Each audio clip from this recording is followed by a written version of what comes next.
Hello everybody, this is Dr. Zaid Al Aubaidi, a pediatric orthopedic and pediatric spine surgeon.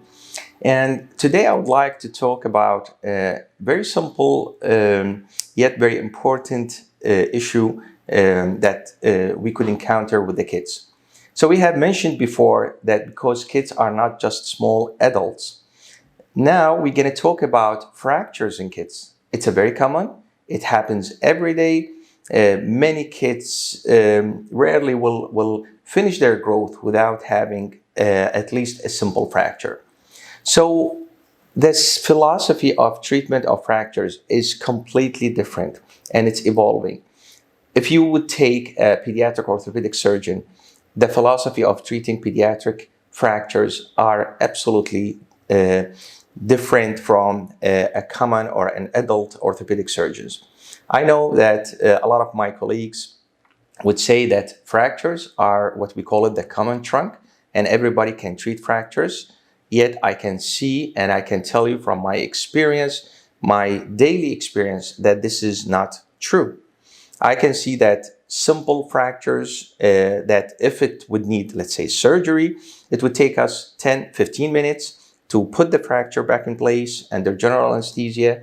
Just put what we call it K-wires or the wires, and then that's it, it's finished. While I see cases coming to me as a second opinion with fractures, surgery have taken 2 to 3 hours, then another surgery was done, and then we have to do a third surgery to correct the position of the fracture because it was not acceptable. Another thing which I have encountered the last 6 months is fractures which could be treated, what we call it conservatively or non-surgically, just by pushing it back in place, put a cast on, and the job is done.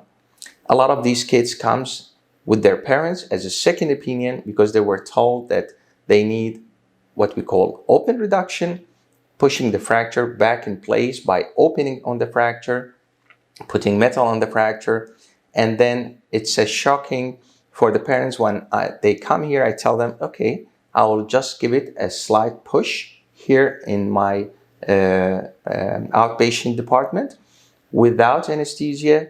Yes, the child would experience a bit of pain, but it's completely like slight pain and completely acceptable if you compare it with what the child would go through if you put them under general anesthesia and then they have to get some metal inside or you open to the fracture. The last 6 months I have treated at least 20 cases just simply by pushing the fracture back in place here in the outpatient department, putting a cast on, and the job is done. And as a surgeon and as a doctor, I'm also a father. And because I don't want my kids to go through surgery and I don't want them to experience all these, the pain, the experience of going to the OR, all these things. So that's why I would like to see these kids being treated in the same way. It's a simple thing. It can be treated with a very, very minor procedures and the job is done. I would like to thank you again for following us on our channels and please feel free to contact us through the social media. Thank you.